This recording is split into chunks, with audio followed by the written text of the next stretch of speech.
할렐루야. 오늘 제가 준비한 것은 진정한 기독교란 무엇일까라는 것입니다. 진정한 기독교. 기독교라는 말은 기독이라는 것이 그리스도라는 뜻이에요. 한문으로 그리스도. 진정한 그리스도란 무엇일까? 그리스도요. 진정한 오늘날 우리에게 정말 가장 좀 중요한 문제라고 생각해요. 나는 진정한 내가 신앙을 지금 바르게 믿고 있는가? 여기에 대한 심각한 질문을 해봐야 된다고 생각해요. 나는 진짜 제대로 믿고 있는가? 그것에 대한 성경적 기준을 봐야 돼요. 저는 오늘 진정한 기독교에 대해서 한번 생각해 봤습니다.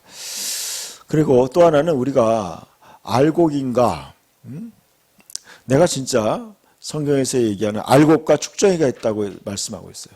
나는 진짜 알곡, 진짜 하나님이 알곡은 곳간에 들이고 쭉정이는 꺼지지 않는 불에 던진다고 했어요.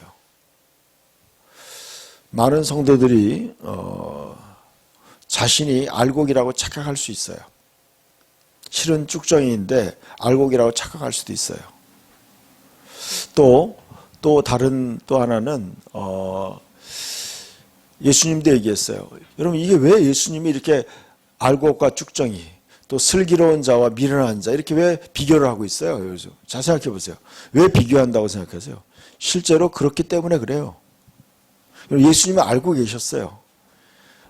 진짜 진정한 알곡 같은 성도가 있고 축정이 같은 성도가 있고 또 슬기로운 다섯 처녀 같은 성도가 있고 미련한 다섯 처녀가 있다는 거예요, 여러분. 그래요, 여러분. 다들 다 천국 갈 거라는 소망을 가지고 교회에 나오고 있어요.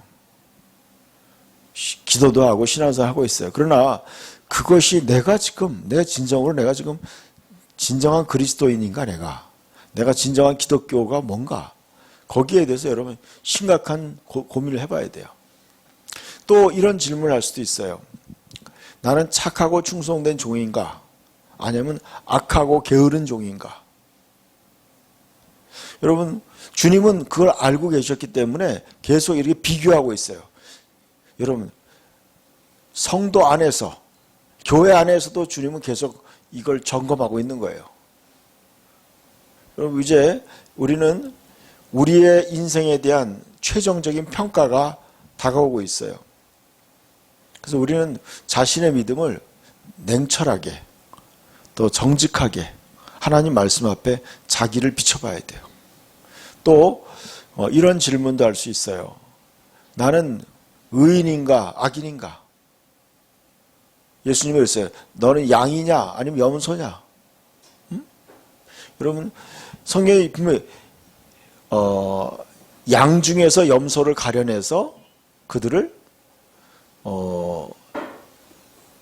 가려낸다고 말씀하고 있어요. 그러니까 여러분 지금 저는 이제 목사이기 때문에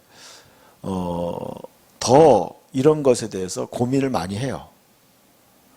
지금 예수님 만약에 왔을 때 이러한 현상이 일어날 거라고 예수님이 얘기했어요. 그날에는 많은 사람이 주여 주여 천국 문을 열어달라고 할 거라는 거예요. 그때 예수님이 내가 너희를 도무지 모른다. 이렇게 많은 사람들이 그때 거절당할 수 있다는 거예요, 여러분. 거절당할 수 있다는 거예요. 여러분 그것이 반반이에요, 반반. 예수님 계속 비교하고 있어요. 알곡인가 쭉정인가? 또 슬기로운 자인가 미련한 자인가? 또 충성된 자인가 게으른 자인가? 또 의인인지 악인인지 계속 구별하고 있는 거예요, 여러분. 이게. 근데 그렇게 말씀하신 이유가 뭘까요? 그것은요. 제대로 하고 있느냐의 문제예요. 우리가 진정한 성도인가 고민해 봐야 된다는 거죠. 진정한 기독교란 무엇인가? 저는 그 해답을 사도행전 1장에서 좀 찾게 됐어요. 한번 여러분이 사도행전 1장을 한번 보셨으면 좋겠습니다. 자, 기대가 됩니다, 여러분. 저는 사도행전을 그러한 시각에서 좀 새롭게 좀 그 깨달음이 왔어요. 자, 그러면서 제가 적지 않은 충격을 받았어요. 야, 이렇게 진정한 기독교인은 이런 거구나. 진정한 그러니까 여러분 오늘날 굉장히 교회가 변질됐다는 거 아셔야 돼요, 여러분. 성경에서 말하는 교회와 오늘날 21세기의 교회는 굉장히 차이가 있어요, 여러분. 아셔야 돼. 성경에서 말하는 기독교인과 오늘날 기독교인들이 굉장히 차이가 있다는 거 아셔야 돼요. 그러니까 여러분이 그것을 이해를 하셔야 돼. 자, 사도행전 1장 1절부터 한번 보시기 바랍니다. 자, 데오빌로여, 내가 먼저 쓴 글에는 무릇 예수께서 행하시며 가르치기를 시작하신부터 그가 택하신 사도들에게 성령으로 명하시고 승천하신 날까지의 일을 기록하였노라. 같이 읽읍시다. 3절, 그가 고난을 받으신 후에 또한 그들에게 확실한 많은 증거로 친히 살아계심을 나타내사 40일 동안 그들에게 보이시며 하나님의 나라의 일을 말씀하시니라. 아멘. 자, 사도행전은 누가라는 의사가 쓴 거예요. 제자이면서 의사가 쓴 거예요. 그러면서 자, 무엇을 중심으로 썼느냐? 예수께서 행하시며 가르치신 것을 중심으로 썼어요. 그리고 또 뭐예요? 예수께서 사도들에게 성령으로 명하시고 승천하신 날까지의 일을 기록했다. 그러면서 그가 고난받으신 후에 또한 그들에게 확실한 많은 증거로 친히 살아계심을 나타내사 40일 동안 그들에게 보이시며, 자, 여기 중요한 게 있어요. 뭘 말씀했어요? 하나님의 나라의 일을 말씀하시니라 그랬어요. 여러분, 하나님의 나라에 관해서 예수님이 말씀했다는 거예요. 말씀을 보여주시면 여러분 잘 생각해 보세요. 저는 오늘날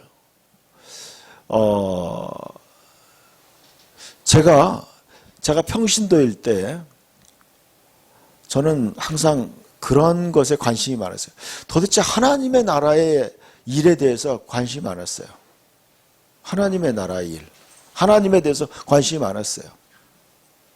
그러나 교회 가서 목사님들의 설교를 들으면서 하나님의 나라에 대한 설교가 그렇게 많지 않다는 걸 발견했어요. 나는 하나님의 나라에 대해서 더 관심이 갖고 싶었어요. 그 성경도 읽어보면요, 하나님의 일에 대해서 더 많이 말씀하고 있어요. 여러분 그것에 대해서 곰곰이 생각해 봐야 돼요.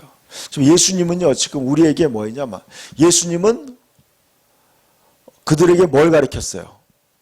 40일 동안 그들에게 하나님의 나라의 일을 말씀하셨어요. 왜냐하면 이게 중요하다는 거예요, 여러분. 그러니까 여러분이 하나님의 나라에 대해서 알아야 돼요. 하나님의 나라에 대해서 관심을 가져야 돼요. 자, 오늘날 기독교인들의 관심이 하나님의 나라의 일에 대해서 관심을 많이 갖는 게 아니라 뭐에 관심이 많아요? 자, 여러분 사도행전을 아까 그냥 보세요. 보시면 이렇게 그 다음에 보면요.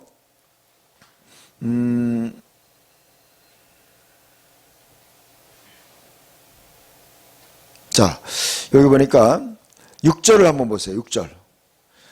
그들이 모였을 때 예수께 여쭈어 이를 때 주께서 이스라엘 나라를 회복시킴이 이때니까 하니 그랬어요. 여러분 6절에 제자들의 관심은 뭐에 있었어요? 이스라엘이 언제 해방되는지에 관심이 집중되어 있어요. 자, 예수님의 관심은 하나님의 나라에 대해서 열심히 설교하고 그걸 강조하고 있는데 제자들의 관심은 뭐예요? 땅에 세상의 일에 관심이 많은 거예요. 자, 오늘날 많은 그리스도인의 관심이 뭐가 있느냐? 코로나에 대해. 코로나 언제 끝납니까? 이 경제적 어려움, 이 코로나의 이런 그 억압이 언제 끝납니까? 여기에 관심이 많다는 거예요. 자, 보세요. 자, 예수님의 관심과 성도들의 관심이 굉장한 차이점을 나타내고 있다는 거예요. 여러분, 진정한 그리스도인은요, 그리스도와 같은 생각을 품는 거예요. 그리스도의 마음을 갖는 거예요.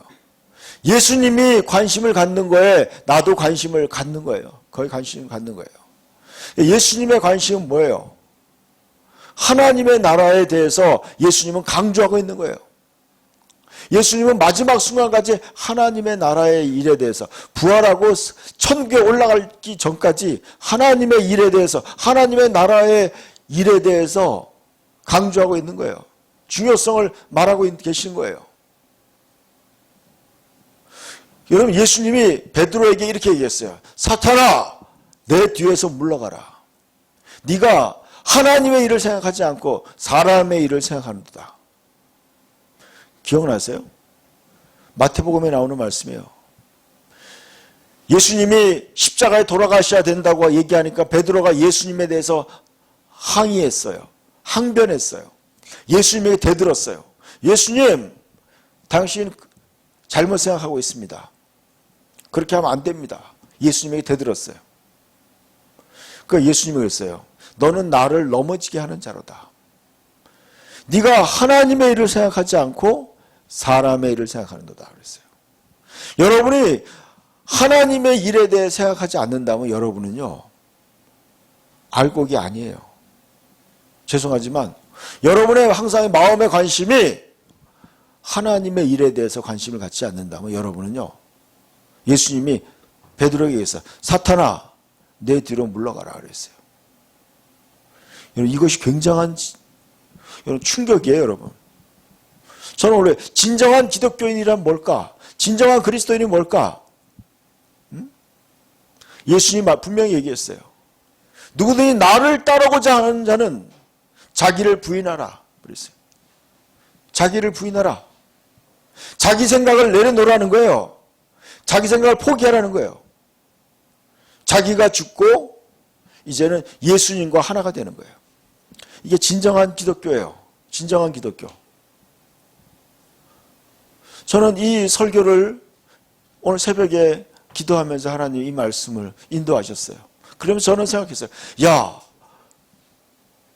진짜 우리 진정한 기독교인이 진정한 기독교가 우리가 돼야 되는구나. 하나님의 일에 대해서 항상 생각하시길 축복합니다.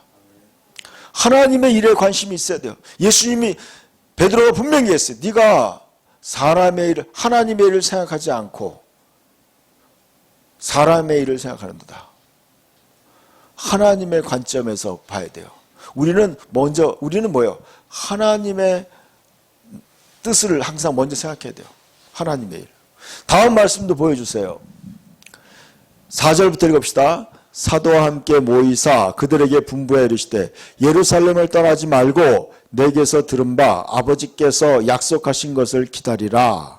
요한은 물로 세례를 베풀었으나 너희는 몇 날이 못되어 성령으로 세례를 받으리라 하셨느니라 그랬어요. 여러분, 저는 여러분에게 질문하고 싶어요.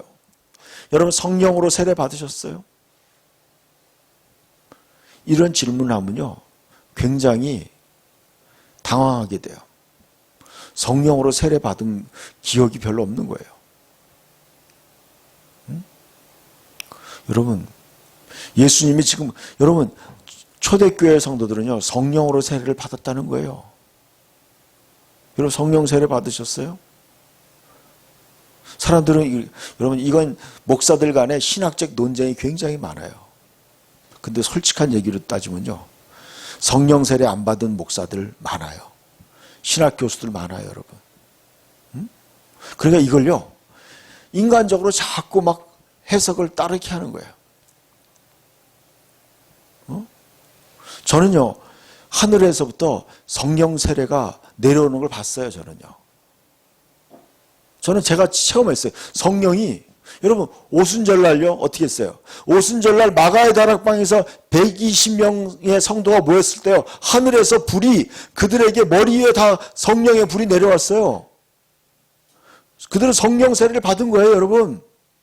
저도 성령의 불이 내 머리 위에 내려오는 걸 내가 봤어요.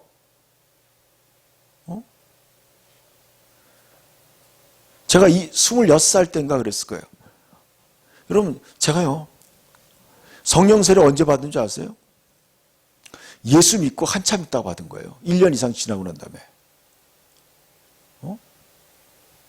1년 이상 지나고 난 다음에 받은 거예요. 여러분, 이 지금 마가의 다락방에 모인 사람들이요, 그리스도인이 아니에요? 그 사람들 다 예수 믿는 사람들이었어요. 목숨 걸고 예수 믿는 사람들이었어요. 예수님의 제자들이었어요. 120명이. 예수님이 십자가에 못 박혀 돌아가시고 난 다음에 그들이 마가의 다락방에 모여서 기도하기를 힘쓴 거예요. 저는요 그들이 며칠 동안 계속 기도만 했다고 생각해요. 밥 먹고 계속 기도한 거예요. 성령이 임하기를 기도했어요. 여러분 가운데 그렇게 성령 받기를 위해서 기도하는 오늘날 그리스도인들이 있어요? 돈 달라고 기도는 많이 하죠. 뭐 취직시켜달라고 기도하죠. 결혼시켜달라고 기도해요. 그렇지만 성령 받게 해달라고 며칠씩 그렇게 기도해요? 그렇지 않다면 죄송하지만요. 여러분은 진정한 기독교가 아닐 수 있어요. 아셔야 돼요, 여러분. 오늘날요. 성령 세례 받은 크리스찬 별로 없어요. 성령 세례 받았다고 자신 있게 손드는 사람 없어요, 거의. 사람들은요, 자기가 받았다고 생각하는 사람도 많아요. 죄송한 얘기지만, 저는요, 성령 세례 받기 전에 이미 방언 받았어요. 성령 세례 받기 전에 방언 받고요, 저는요, 전도 열심히 하고 성령 충만했어요. 근데 나중에 알게 됐어요. 어느 날요, 성령 세례가 나에게 임하더라고요. 그 성경에 나오는 게 다 사실이에요. 사실이야. 그러니까 이런 거죠. 안 가본 사람은 모르는 거예요. 안 받아본 사람은 몰라, 그거를요. 무슨 얘기인지 알겠어요? 그러니까 이런 거죠. 내가 거기에 들어가야 돼요. 여러분, 예수님이 얘기했어요. 너희는 몇 날이 못해 성령으로 세례 받을 것이다. 여러분, 성경에 그렇게 나와 있으면요, 성령 세례를 받기 위해서 마가의 다락방에 모인 성도처럼 여러분 기도해야 돼요. 나에게 성령 세례를 달라고 기도해야 돼요, 여러분. 아멘? 성령 세례 달라고 기도해야 돼요. 성경에 보니까 사도행전 2장에 보니까 그래요. 자녀들은 예언할 것이요, 젊은이들은 환상을 보고 늙은이들은 꿈을 꾸고, 그렇게 말씀하고 있어요. 그럼요, 여러분이 환상을 보거나 예언을 하거나 꿈을 꾸거나 그 셋 중에 하나는 해봐야 돼요, 여러분. 그게 정상 아니에요? 그거 분명히 나와 있으니까. 너희가 성령 받으면 그렇게 된다. 그럼 그런 체험을 못했어. 그러면요, 어떻게 돼요? 여러분 진정한 기독교인이라면요, 그 단계에 가야 되는 거예요, 여러분. 그럼 기도해야 돼. 하나님, 왜 나에게는 환상을 안 보여주고, 나에게 왜 예언도 없고, 왜 나에게 꿈도 없습니까? 달라고 얘기해야 되는 거 아니에요? 그게요, 하나님이 믿는 자에게 그렇게 다 해준다고 얘기한 거예요. 믿는 자에게 아버지께서 성령을 주겠다고 약속한 거예요. 여러분이 성령 세례 받는 것은요, 당연한 거예요. 아멘? 당연하죠. 왜냐하면 아버지께서 약속하신 거니까, 하나님이 주시겠다고 약속한 거니까 받아야 되는 거예요, 여러분. 여러분, 오늘날 기독교는요, 너무나 수준이 낮은 거야. 오늘날 기독교는 너무 수준이 낮은 거예요, 여러분. 이해 가세요? 여러분, 초대교회는요, 스테반 집사님이 설교하다가 돌에 맞아 죽었어요. 집사님이 설교하다가 돌에 맞아 죽은 거예요. 그러면서 돌아가실 때 뭐라고 얘기했어요? 저들의 죄를 용서하옵소서. 예수님처럼 기도하고 돌아가신 거야. 그리고 하늘문이 열리고 예수님이 하나님 보좌 위에 앞에 옆에 서 계신 걸 보고 그러고 돌아가신 거야. 순교한 거예요. 여러분, 진정한 기독교는요, 수준이 그런 수준이에요. 그런 수준. 오늘날 여러분, 우리의 오늘날 교회의 수준이요, 더 올라가야 돼요. 영적으로 더. 수준이 높아져야 되는 거예요. 저는 이 말씀 보면서 굉장한 성령의, 야, 우리가 진짜 너무나 낮은 수준에서 머물러 있으면서 신앙생활 잘한다고 착각하는 거예요. 여러분, 하나님이 원하는 기준은요, 지금 이런